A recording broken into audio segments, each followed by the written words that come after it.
story and reality.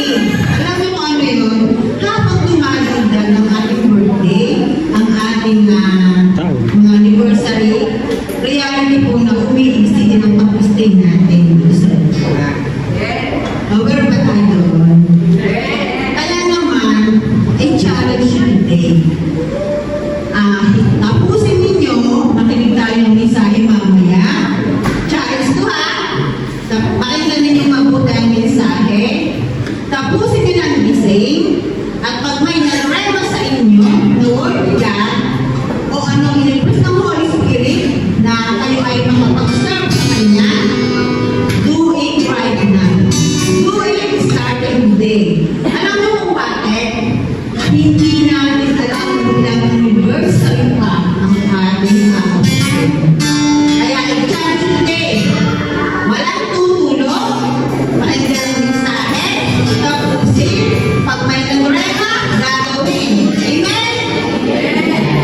Ang pagmunod ng isang tao sa word nila, siya ay obedient. Amen? Thank you. Thank you sa presensya ng bawat isa.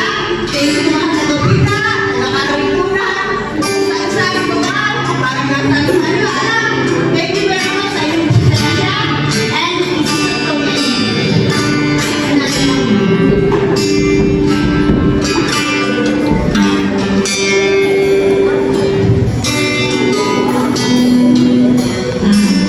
Magandang umaga po muli sa ating lahat.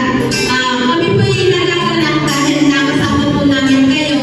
Pero kung kami pinagagalak, mas nagagalak po ang ating Panginoon.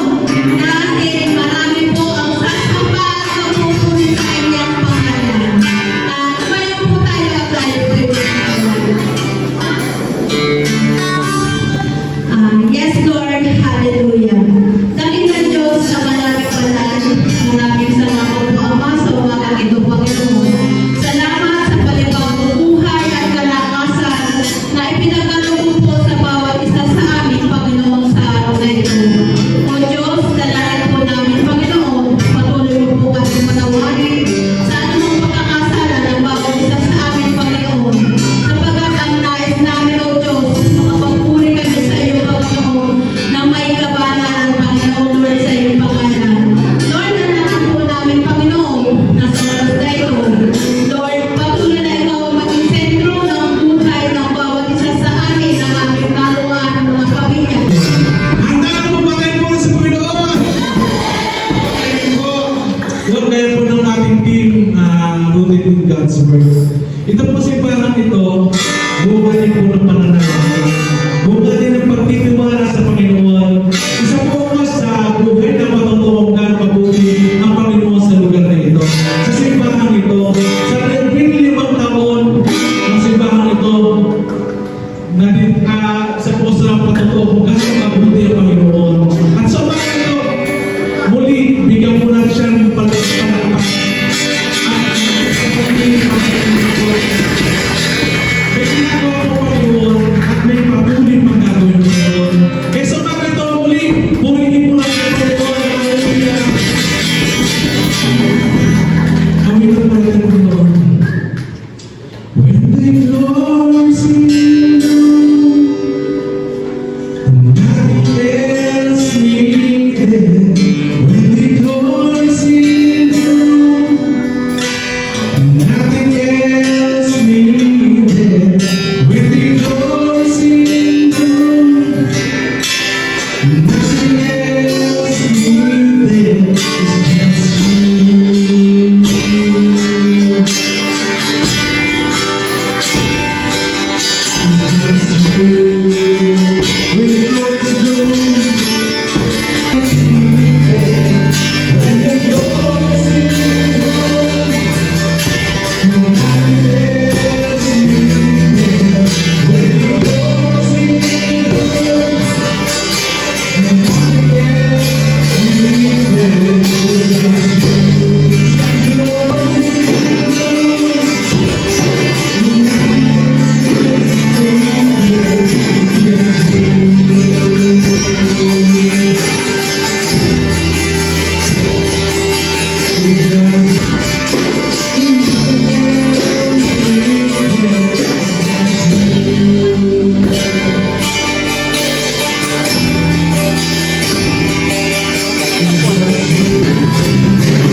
ito mga bisitang tumugon sa mga imbitasyon, Panginoon Lord.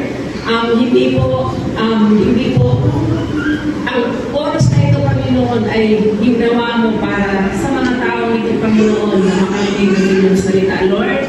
Buksan nila ang kanilang mga puso at isipan, Panginoon, at magiging daan po ito na lubusan kanilang makilala, Panginoon. Lord God, patuloy po namin itinataas ang buhay at sambahayan ng mga anak ninyo ito na nakarating, Panginoon.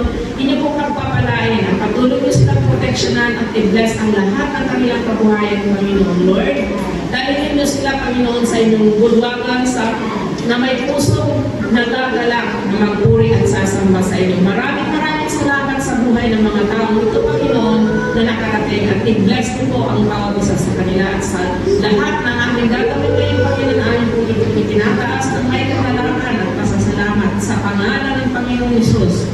Amen. Ang pamahawakan ko, salita mo, tapat at totoo.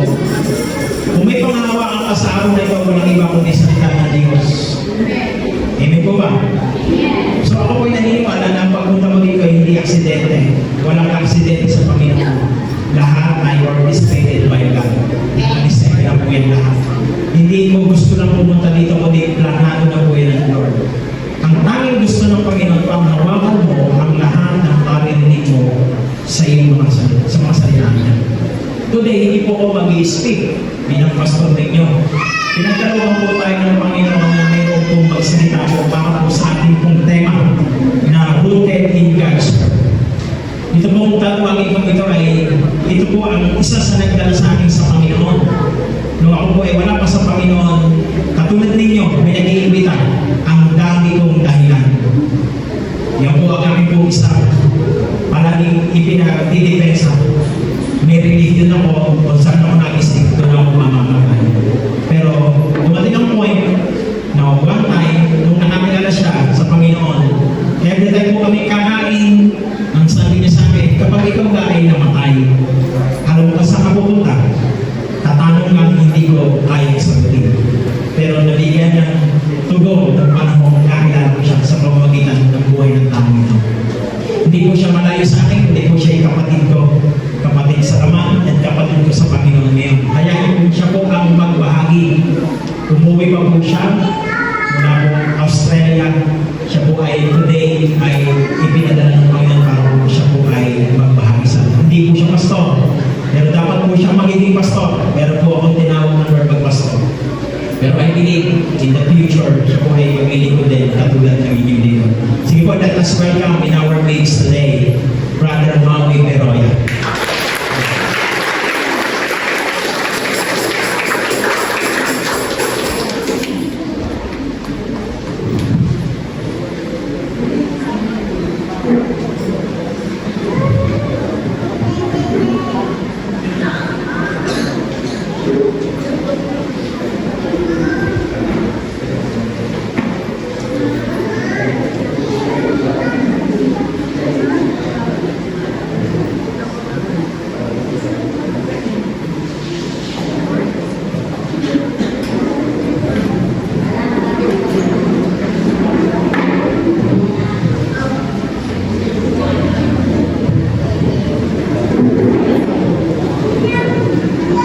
Good morning po sa ating lahat.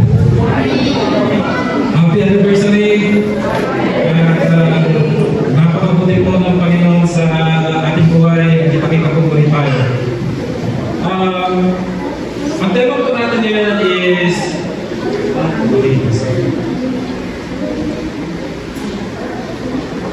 rooted in God's Word. Nakita niyo po sa picture, napakalalim po ng bunga ng isang puno. Malalim po ang kanyang ugat.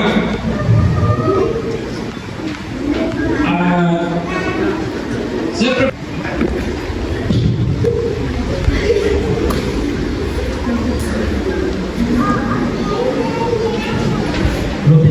Rooted in God's Word.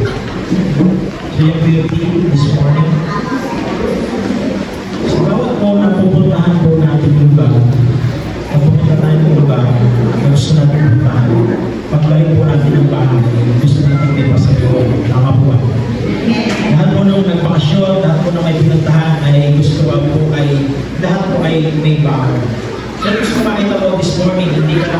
nandito sa umagang ito dahil naimbitahan ka lang. Sabi nga, rooted in God's Word. So kung makita mo, may pangako ang Panginoon. Yan gusto ibangon mo pag-uwi. Maging masalubong mo sa pamilya mo. Huwag mong kaligtaan basahin ang aklat ng Kautusan. Paggulay-gulay, sabi nga ng ating speaker, paggulay-gulayan mo araw at gabi. Kailan mo daw? Araw-araw. Upang matupad mo ang lahat ng nagsado na may pangako mo ang Panginoon. At ito na yung hinahanap mo, di ba? Ito yung gusto mo. Pero sabi ng Lord, paggulay-gulayan mo. It's a command. Sa ganon, magiging masagana at matagumpay ang iyong pamumuhay. Pero gusto makita mo, sa bawat tagumpay, lahat may pinagdaanan. Sabi nga, may enemies eh. Sabi sa promise, may enemies. Gusto ko makita mo na lahat ng mahawak, sabi ka si Joshua, sabi ng Panginoon, bilhin niya, paggulay-gulayan mo upang maging masagana at matagumpay ang pamumuhay. Hindi po ibig sabihin, walang problema. Hindi po ibig sabihin, walang pagsubok. Kundi po, the more you hold to the Word of God, the more you will be tested. The more mong inaawa ang salita ng Diyos, the more kang susubukin. Pero sabi ng Panginoon, maging matatag ka. At huwag malindinan. Kapatid, katulad niya na sabi na, rooted. Pero it's sad to say, meron talaga nabubuwal. May nabubuwal dahil mababaw ang pagkakaugat nito. Gusto ko makita mo, nowadays, meron mong mabubuwal. At ayaw mong ikaw yun ang mabuwal. Isang kong katuruan na kung saan yung nangangarap, ang sabi ng Romans 16:18, ito yung mga dahilan kung bakit mabubuwal ang mga tao nakinig ng salita ng Diyos. Pero later on, lumayo din sila. Naimbitahan sa ganitong okasyon, but after that, hindi na bumalik. Simple lang. Ang mga tao ay hindi nag-binig kay Kristo na Panginoon natin, kundi sa mga sariling hangarin. Inililigaw na lang yung mga mahihinang pag-iisip sa pamamagitan ng akin-akin at matatamis na pag-uusap. Ito po isang magpapabuwal sa tao hindi talaga rooted sa Word. Kaya napaka-importante kung tayo po ay rooted in God's Word. Sa pagkakasinabi ni Pablo, alam ninyo na ang aming pangangaral ay hindi sa pamamagitan ng matatamis na pag-uusap o ng mga salitang nagkukumpli ng kasakiman. Sa sinabi ng Diyos, hindi kami nagkakagad ng papuri ninyo. Pero makikita niyo po ma-identify niyo po kung sino yung nakatayo sa unan. Ang lahat po na nag-aaral na nagtatama ng buhay, siya po may madakal at may manasakit sa buhay mo sapagkat ang buhay po namin hindi po habang buhay tayo na namin dito. God is preparing us for eternity. Tayo po iniharan ng Diyos. Kamarang po tayo na kung bakit po pinabubuhan. Ito po, umatay. Pero pag-uusig, sabi nga kanina, may pag-uusig dahil po sa pagsunod. Gusto ko makita ninyo sa pag-ubuko ngayon, you are first timer. Ang pagsunod sa Panginoon pagkikakin pag nasakripisyo, responsibilidad nga. Pero sabi ng Panginoon kay Timoteo, ang totoo, ang lahat ng nagnanais na mabuhay na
said, hindi sinabi na kayo ng pagsubok. Kaya kung kayo dumaranas kayo ng pagsubok, gagawa siya ng paraan. Sino? Ang Diyos na kinilala mo. Ang salita niya itong hawakan mo.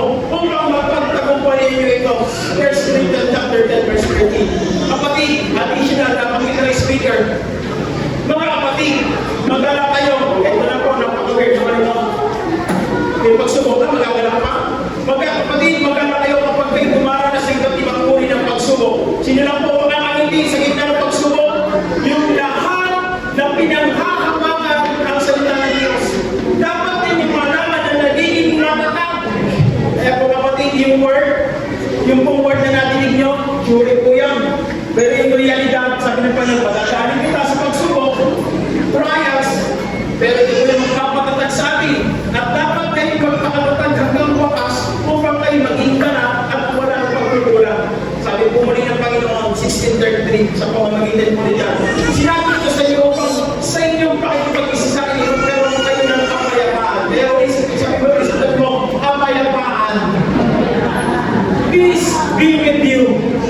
Pag umalis ka dito, may daladala ang kapayapaan.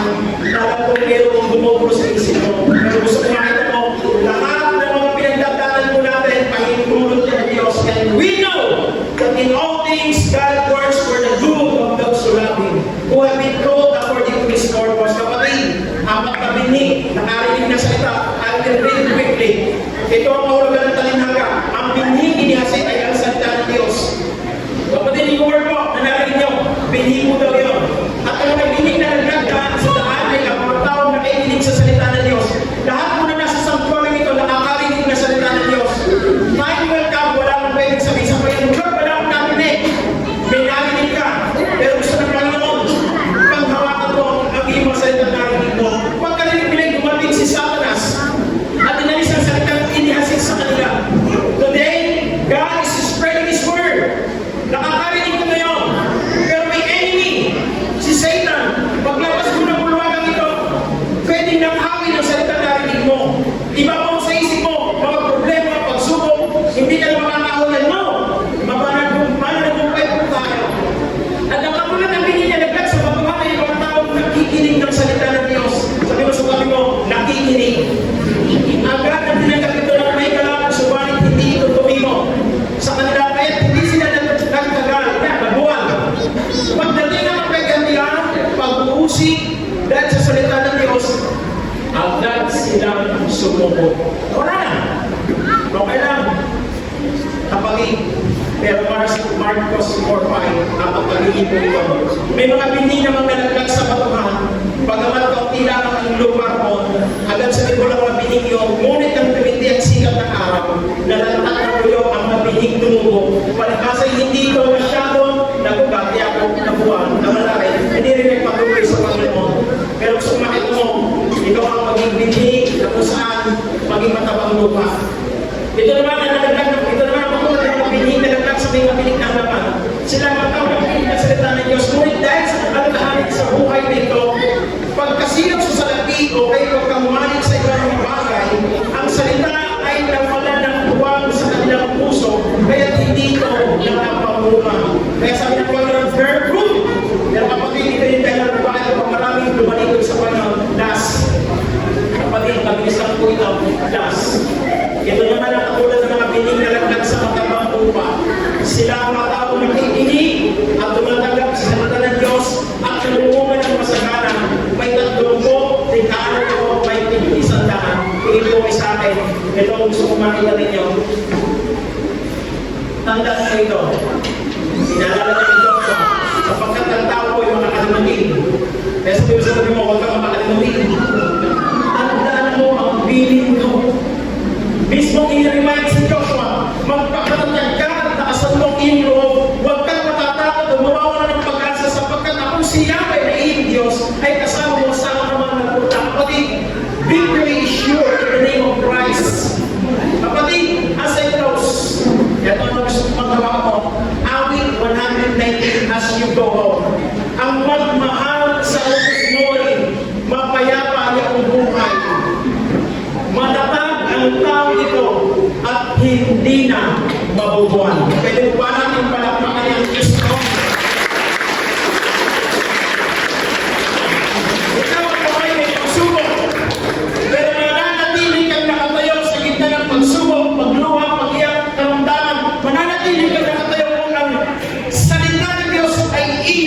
panghahawakan. Amen po ba?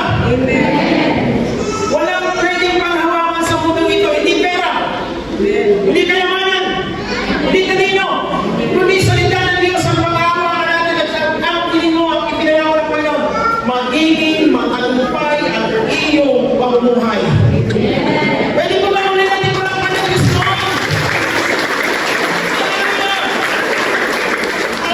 Hindi po ba pwede tumawig sa Panginoon?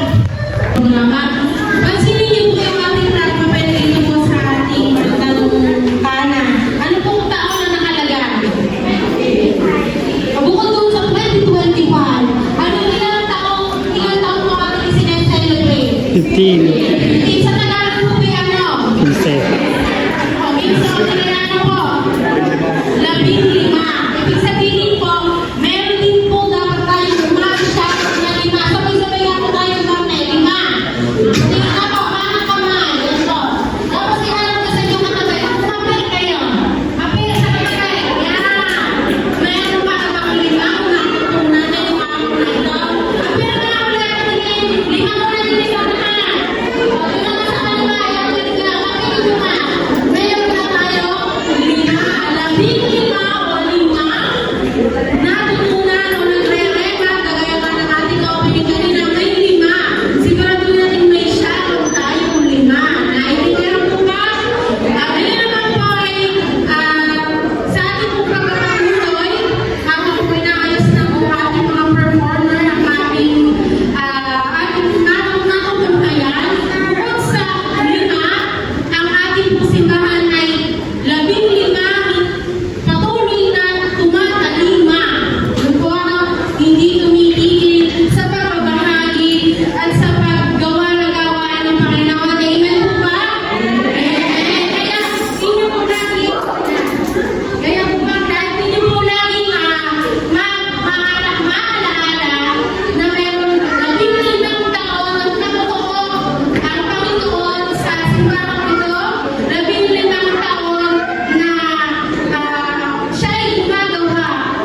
Espiritu Santo. Lahat ng tumanggap ng pagpapala, magsabi ng Amen. Lord, muli maraming salamat sa salita niyo ng Lord. Kami bibigyan ko na po kami ng pagsasalusunod na ipagkaya na po kami ng pagkasama niyo ng Lord. Maraming salamat po sa mga nagdadali po po ng maraming salamat po sa mga nagbigay po ng Lord. Mga nagigalaw sa inyo mga nagdadawang pagsasalusunod namin po kami ng nagmumuga sa inyo. Po ang kami sa pangalan ni Jesus. Amen. Happy birthday sa Brother Maui.